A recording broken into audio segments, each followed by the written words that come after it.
So, I've been getting lots and lots and lots of views. I think right now I have 391 views on the channel. But all of these viewers aren't subscribing, and anyone seeing this video, please drop a like, drop a comment, and make sure, please, please, please, please, to subscribe, because YouTube has barely been pushing out my content, and you guys liking, subscribing, commenting is really helping. All the support helps like crazy to get my videos on that featured page and that just browsing features. So yeah, so just like, subscribe, and yeah, let's get into this. So today I'm going to be talking about teams tanking for Connor Bedard in 2023. And yes, it's not for sure that he's going to be the first overall pick, but I'm sure if he doesn't get injured or if anything doesn't happen to him, he is definitely going first. And he is just such a talented player, and just like phenomenal. And we're gonna see this year his crazy totals in the WHL, and eventually going on to be drafted first in the NHL. But sorry, that was just a little rant. Now moving on to the first team. The first team who I think is gonna most likely have the best odds of getting Connor Bedard is the Chicago Blackhawks. The Chicago Blackhawks were a really meh team last year. Like, they weren't bad, but they weren't good. But this year, they just scrapped every good thing on that team. And the only two really solid players left on that team are Jonathan Toews and Patrick Kane. And the trade rumors around them have just been crazy recently. So it looks like they're going to trade away Toews and Kane, and then the team is going to be like nobody. Like, legitimately nobody. They don't have anyone. And they picked up a couple players. Not sure. I think they picked up 3 players during free agency. One of them being Max Domi. I'm not sure about the other 2. But they signed them to 1-year deals, and I'm sure they're going to ship them off at the trade deadline.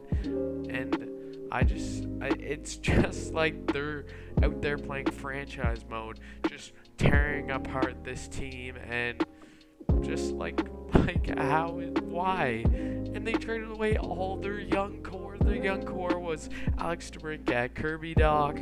Those were the main 2. They traded them away, and basically for nothing.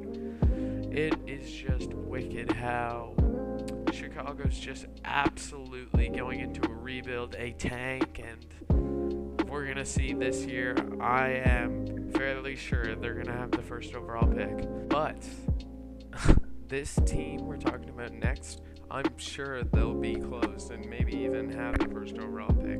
We're going to be talking about, of course, the Arizona Coyotes. Always in the running for the first overall pick for the past what? Who the hell knows? This team is always trash.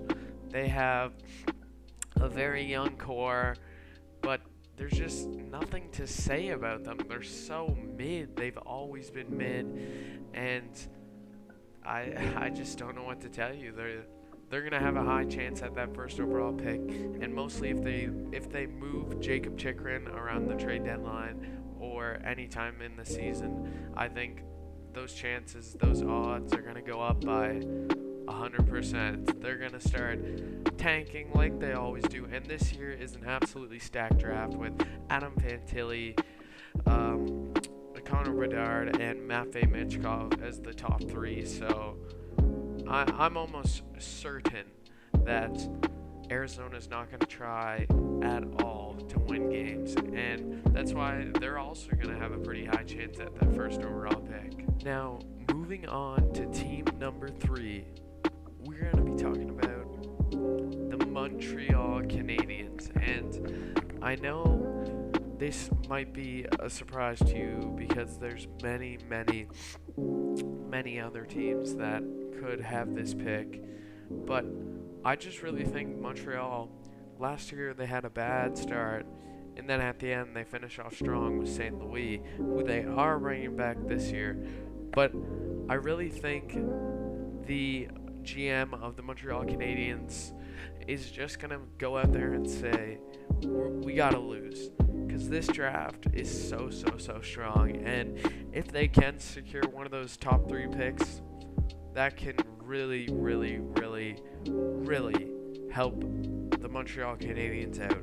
With a first line of Nick Suzuki, Cole Caulfield, and Juraj Slafkovsky, imagine adding someone like Adam Fantilli or Matvei Michkov to the team, and adding, if somehow in the lottery or something they got Connor Bedard over the 2 teams I've already listed, that would just be insane.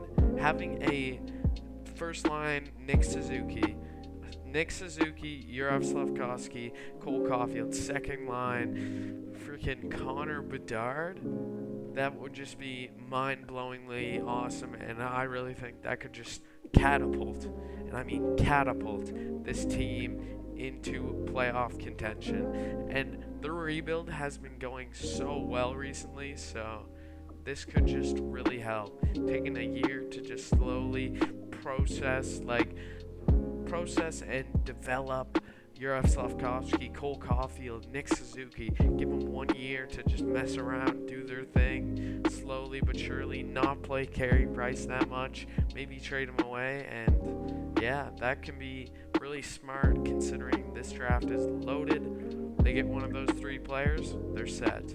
Now, with pick 4 / the 4th best odds for Connor Bedard, I'm going to go with the Seattle Kraken. The Seattle Kraken are going to be pretty set having Shane Wright and Matty Beniers play full seasons this year, and I really think we're going to see a much better, in a way, Seattle Kraken, but they're nowhere near playoff contention and nowhere near just being competitive at all, and that's all I really have to say about them. They're just a mid-team that's not going to do much next year and probably going to trade away a couple of their core pieces. Now, moving on to team number 5, I'm going with the Buffalo Sabres. The Buffalo Sabres are a really weird team that who really knows what's going to happen with them. But I think 5 is around the range that they'll end up, because I don't think they're going to be overly competitive next year, but not overly trash. It's just going to be a mixture of both, and 5th best odds, yeah, makes sense. Now, moving on to the next team, I'm going with the Flyers, and this one is a hot take, but I have a lot to say about this team. The Philadelphia Flyers are just so delusional here. They hired John Tortorella, who's a winning style coach. Get in there, push your team to victory, and they're just gearing up for a playoff push when they really don't have the assets for that. And with a goalie like Carter Hart in nets, it's just not going to work. Carter Hart, I love him, Canadian boy, but he's just been rough last year on a bad team, and I think we're going to see the exact same results this year as a team that is quote-unquote trying to contend and trying to be a playoff team. I don't see it at all. Now, moving on to team number 7, I'm pretty sure. Might be mistaken there, but I'm going to go with the Anaheim Ducks.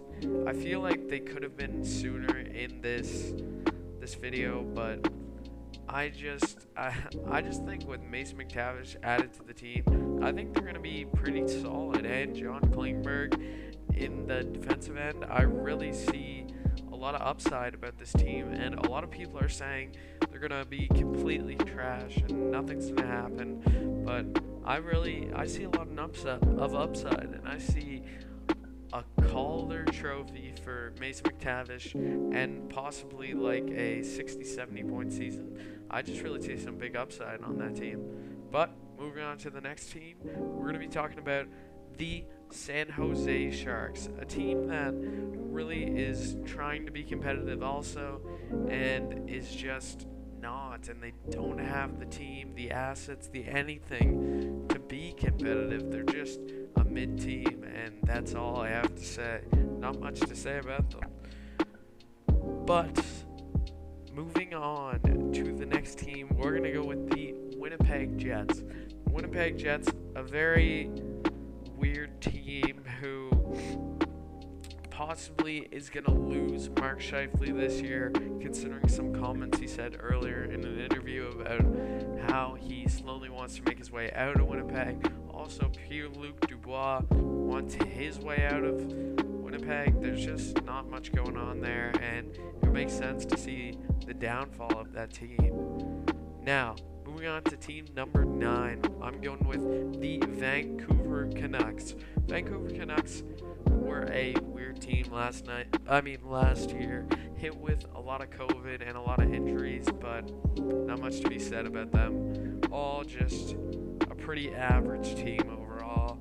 And yeah, moving on to the next team, I honestly can't tell here, but I'm gonna have to go with Detroit, which is kind of heartbreaking because Detroit's my team. I love them, but I don't know. It's gonna be weird, and I really think they're a big boomer bust type of team. Either they're gonna win a lot of games, or we're gonna see them be a lottery team and probably lower down in the lottery. They have their hot streaks. They have their streaks. They're like the end of last year, but yeah. Now, that was a very, very long video, and if you made it to the end, which I don't even know if one person will, props to you. And yeah, that was that was long. Looking at it now, I've been talking for over 12 minutes. Holy. But yeah, make sure to like, subscribe. It really, really helps me out if you made it here. And yeah, Sodger Central signing off. See ya.